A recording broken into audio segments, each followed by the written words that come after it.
Sebenarnya kalau mereka mengikuti semua yang sudah kita atur, insya Allah semua berjalan lancar. Tapi kan mungkin sudah tipikal orang kita kalau tidak mau ngantri lama gitu ya. Begitu banyak tamu VIP, semua minta perlakuan VIP, semua minta pengawalan gitu kan.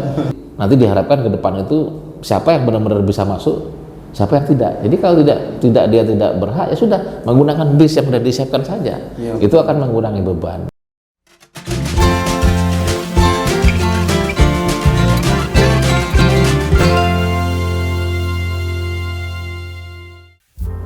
Halo Tribuners, saat ini kita berada di program Bincang Tribunlombok.com. Program ini membicarakan hal yang ringan-ringan sampai yang banyak dagingnya. Kebetulan hari ini di studio Tribunlombok.com kita mendapat keistimewaan. Hadir bersama kita Kepala Biro Operasi Polda NTB, Kombes Pol Imam Tobroni. Selamat pagi Pak. Selamat pagi Mas Bayu. Bagaimana kabarnya Pak? Alhamdulillah baik dan sehat. Alhamdulillah. Ini sudah ini mudik ini Pak ya? Iya, harus balik bentar lagi. Bapak ini tugas di Polda. Kalau mudik Bapak kemana ini Pak? Kalau mudik saya, kalau rumah saya di Surabaya. Oh, Surabaya. Kalau orang tua saya masih tidak, tapi di Jambi, di Sumatera. Tapi karena tugas, jadi ya, Pak Imam ini harus mengawal. Ya, nanti mudiknya setelah Lebaran, biasanya Setelah Lebaran gitu, ya, Pak. siap. Itu Pak dari pantauannya nih Pak, untuk di NTB ini sendiri. Iya. Evaluasinya harus mudik kemarin, kemudian sekarang harus balik. Ya, memang kita Kepolisian Polda NTB sudah menggelar operasi Ketupat Rinjani namanya, untuk mengamankan arus mudik dan arus balik. Itu mulai tanggal 28 April sampai tanggal 9 Mei nantinya Mas Bayu. Nah kemudian kalau kita bandingkan operasi selama hampir 7 hari berlangsung ini ya, memang terjadi peningkatan, terutama masalah kecelakaan lalu lintas itu meningkat hampir 50%. Nah itu kenapa memang dibandingkan tahun lalu kan kita masih masa pandemi. Orang tidak boleh mudik kan. Nah ini kan memang sedikit agak euforia, sehingga baru hari ketujuhnya sudah 10 yang meninggal dunia Di NTB ini? Di NTB ya, seluruh NTB sudah kita datakan kemarin, karena kita setiap hari kita melakukan ANEP, tiap malam kita melakukan evaluasi tentang apa-apa yang dilakukan oleh teman-teman di jajaran, dan semua sudah kita berikan petunjuk, berikan arahan. Seperti kemarin memang pada saat mudik memang terjadi peningkatan di beberapa pelabuhan, misalnya saja di Lembar, kemudian di Kayangan, itu memang meningkat cukup pesat gitu ya. Karena itu tadi, kalau dibandingkan dengan tahun sebelumnya mungkin ribuan kali persen. Karena apa? Tahun lalu tidak ada orang mudik kan gitu. Kalau lihat penumpang kapal jumlahnya itu memang meningkatnya. Tapi kalau kita dibandingkan dengan tahun 2019 gitu ya, mungkin pada saat masih boleh mudik ya memang hampir-hampir berimbang. Tapi semua sudah kita antisipasi dan kita perkirakan mungkin para pemudik ini akan kembali atau istilahnya arus balik itu sekitar mungkin tanggal 7, tanggal 8 gitu ya, hari Jumat, Sabtu, Minggu, karena kan Senin mungkin orang sudah mulai bekerja. Nah itu yang kita waspadai, juga sudah kita persiapkan. Tadi malam pun kami sudah ANEP dengan seluruh Kapolres jajaran sudah akan mereka antisipasi, termasuk kita juga antisipasi apabila ada masyarakat yang merayakan istilahnya Lebaran Topat gitu kan. Oh iya, Lebaran Topat. Tradisi kita di sini kan mungkin Lebaran Topat, orang berziarah ke makam, berwisata, itu yang kita juga antisipasi supaya tetap mereka bisa melaksanakan Lebaran Topat dengan aman, nyaman, dan juga masih menjaga prokes, karena kita kan masih dalam situasi ya mungkin pandemi belum seluruhnya selesai gitu ya, walaupun memang kalau dari angka sudah sangat-sangat kecil gitu kan, sudah hampir tidak ada penularan atau kasus-kasus yang baru sangat-sangat sedikit sekali. Betul. Itu Mas. Itu kalau kemarin kan sempat pas harus mudik ini, iya, ada antrean panjang di Lembar gitu. Ada antisipasi nggak untuk pas ada, tapi masih bisa diatasi. Dalam arti malah kalau menurut dari kita cek ke ASDP kemarin, pihak pengelola lebih padat pada saat MotoGP kemarin. Oh gitu. Itu lebih padat. Jadi kalau kemarin sebenarnya tidak terlalu padat, masih bisa gitu ya, masih bisa mengalir, bisa. Kalau kemarin kan sampai ke jalan raya sampai 4-5 kilo macetnya kan kalau kemarin. Nah ini terbukti kemarin tidak terlalu. Justru yang agak ramai malah yang di Kayangan, yang mau ke Sumbawa, itu cukup banyak, tapi semua juga masih bisa teratasi, ya wajar lah kan, karena mungkin daya tampung pelabuhan kita segalanya masih, tapi semuanya masih bisa mengalir seperti itu.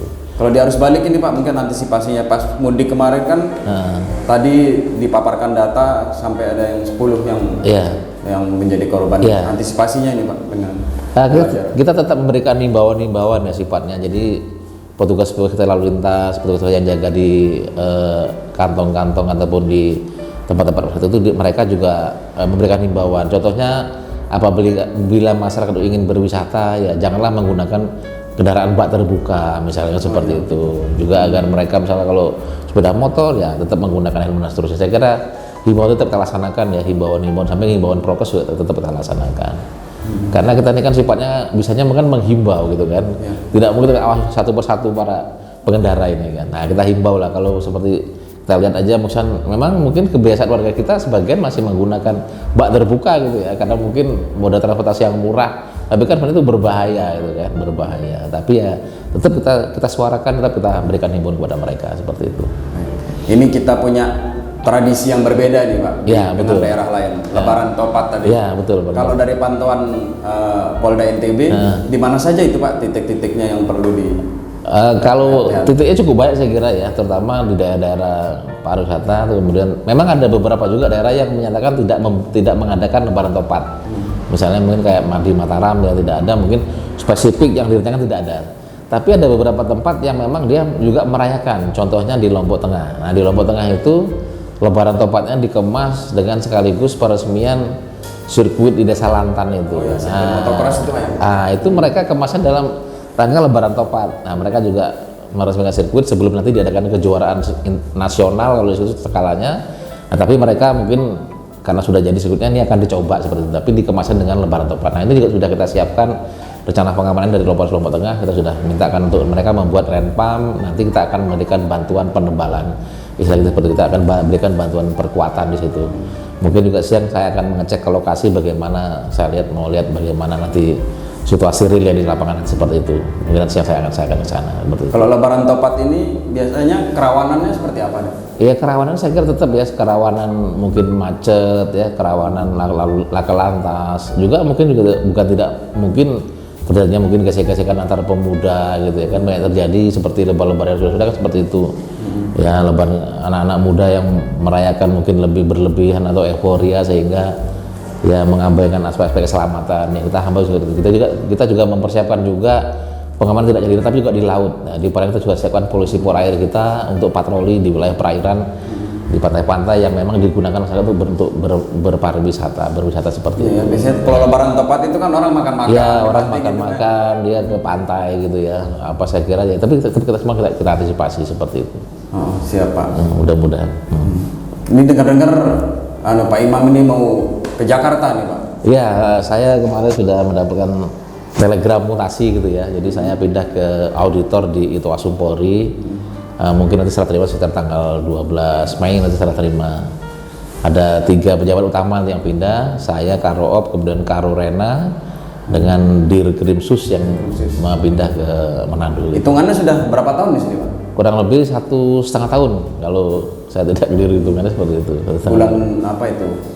November lah, saya November 2021 saya masuk di. Itu berarti pas Superbike itu sepertinya Pak? Belum Superbike, belum.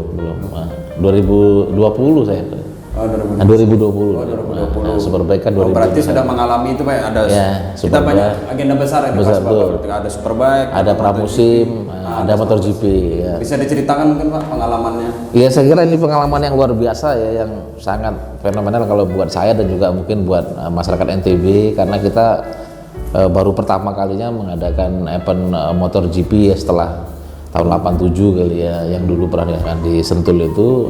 Dan ini saya kira suatu hal yang luar biasa, apalagi kan kita adakan masih di masa pandemi gitu kan. Jadi kita kemarin ingat betul bagaimana Pak Menteri Ekonomi minta 80% warga kita harus sudah divaksin kedua ya kan. Padahal saat itu belum, masih 20% yang divaksin kedua. Bulan berapa itu Pak? Itu sekitar bulan Mei Juni gitu kali ya, Mei Juni mau ke Juli itu. Kita langsung melakukan kegiatan secara masif di Lombok Tengah, akhirnya bisa tercapai 80% sehingga Superbike saat itu bulan November tahun 2021 itu bisa dilaksanakan ya kan. Dan itu luar biasa kalau menurut saya, suatu event yang luar biasa, penontonnya hampir 30.000 dan tidak ada klaster baru setelah itu, ya kan? Nah itu luar biasa, sehingga kita kemarin juga akan lebih siap pada saat MotoGP, penontonnya juga lebih luar biasa lagi, hampir 70.000, ya kan? Tiket yang terjual itu sekitar 70.000-an kalau MotoGP kemarin, jadi hampir 3 kali lipat waktu Giat Superbike yang lalu.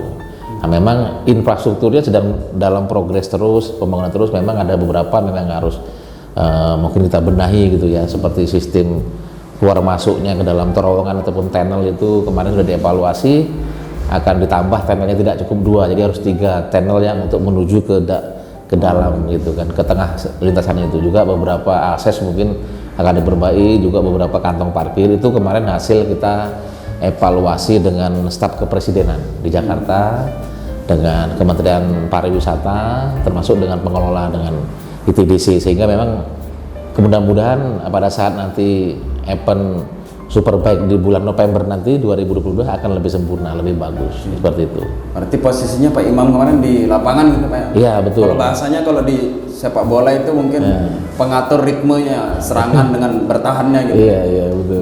Bisa diceritakan mungkin apa kira-kira yang paling diingat mungkin Pak pas di lapangan itu? Iya, kalau ingat saya kira banyak sekali ya, kalau menurut saya hal-hal yang luar biasa ya, mungkin karena kita di lapangan begitu banyak tamu VIP, semua minta perlakuan VIP, semua minta pengawalan itu kan. Kita satu tempat sudah jelas ini yang bisa masuk harus menggunakan akses ini, tapi mereka tidak punya pun kepengen masuk karena merasa pejabat, merasa VIP. Itu kendala kita, mungkin banyak akhirnya di lapangan anggota mungkin ya gontok-gontokan gitu ya. Masa itu juga sebagian kita masih belum tertib. Contohnya sudah kita buatkan alur untuk jalan kaki, nah, mereka tidak mau, tidak sabar menunggu busnya ya kan. Mereka lompat pagarnya dijebol kan, seperti itu. Nah busnya pun juga begitu tuh Pak? Iya, karena seperti itu yang terjadi. Sebenarnya kalau mereka mengikuti semua yang sudah kita atur, insya Allah semua berjalan lancar. Tapi kan mungkin sudah tipikal orang kita kalau tidak mau ngantri lama gitu ya. Jadi mereka bypass, cegat di jalan, akhirnya kan menghambat. Karena dia cegat di jalan, bisnya kan berhenti, semua jadi berhenti kan seperti itu. Gitu. Nah, jadi kalau sebenarnya sudah ada kantong-kantong parkir yang dipersiapkan. Jadi mereka keluar dari area nonton, dari sirkuit sudah digiring ke sana, mereka jalan kaki menuju semacam terminal kecil. Ada 3 tempat itu, gate 1, gate 2, gate 3 seperti itu kan. Nah, cuman kan mereka tidak sabar nunggu bisnya kan masih ngantar balik lagi kan seperti itu. Nah, ketidaksabaran mereka ini mereka lampiaskan itu menyegat di jalan. Nah, bis yang harusnya ke gate 1 misalnya dicegat sama yang gate 3. Jadi kan itu saja saya kira. Berarti keruwetannya bukan yang di dalam gitu Pak, yang di luar berarti? Iya, pada saat keluar. Pada saat keluarnya. Bubarannya itu saja. Kalau masuk kan mereka berharap memang tidak bersamaan. Berangsur-angsur dari mulai pagi, ada yang datang siang, ada yang datang agak menjelang start gitu kan. Nah, begitu pulangnya kan bersamaan. Jam 17.30 selesai, mereka pengen keluar semua. Walaupun panitia sudah menyiapkan pameran, menyiapkan bazar, menyiapkan konser musik, tapi mereka konsernya mau pulang. Nah, itulah karena pulang bersamaan itu ya kan, itulah yang membuat sedikit mungkin traffic jadi jam gitu kan. Apalagi memang belum semua infrastrukturnya siap, seperti parkirannya masih pengerasannya belum maksimal, sehingga ada bis yang susah bermanuver ya kan, ada yang terperosok sedikit gitu kan. Jadi memang itulah kendala-kendala, dan itu sudah kita sampaikan semua evaluasi kita kepada baik pihak pengelola ataupun kemarin juga hasil evaluasi kita di Jakarta. Nah, sudah mudah-mudahan nanti diperbaiki di ke depan juga, bersama sistem tiketingnya juga akan diperbaiki segala macam. Masukan solusinya seperti itu tadi itu Pak ya? Iya, nah, kita perbaiki semua dan kita berikan masukan-masukan. Nah, seperti pengelolaan tiket itu kan kemarin ada beberapa vendor, habis 10 vendor. Yes. Jadi misalnya kita membeli tiket di Pertamina tidak bisa ditukar di tiket.com dan juga sebaliknya. Nah, kalau nanti diharapkan tiketnya satu sistem, dia tukar dimanapun dia bisa gitu kan. Seharusnya seperti itu. Seharusnya seperti itu, karena kemarin seperti di Sela Parang itu orang ternyata dalam 3 hari hampir 30.000 yang nukar tiket, kan sudah hampir separuh sebenarnya kan. Nah, jadi nanti pada hari H sebenarnya kita harapkan itu tiket itu bisa ditukar di mana saja. Mereka beli online bisa dia tukar di bandara, di tempat penukaran tiket, nanti di pelabuhan ada penukaran tiket, sehingga tidak semua nanti orang begitu mau masuk baru nukar tiket. Nah, gitu. Jadi memang yang nukar di dalam itu ya, ataupun yang di lokasi yang benar-benar belum sempat dia menukar.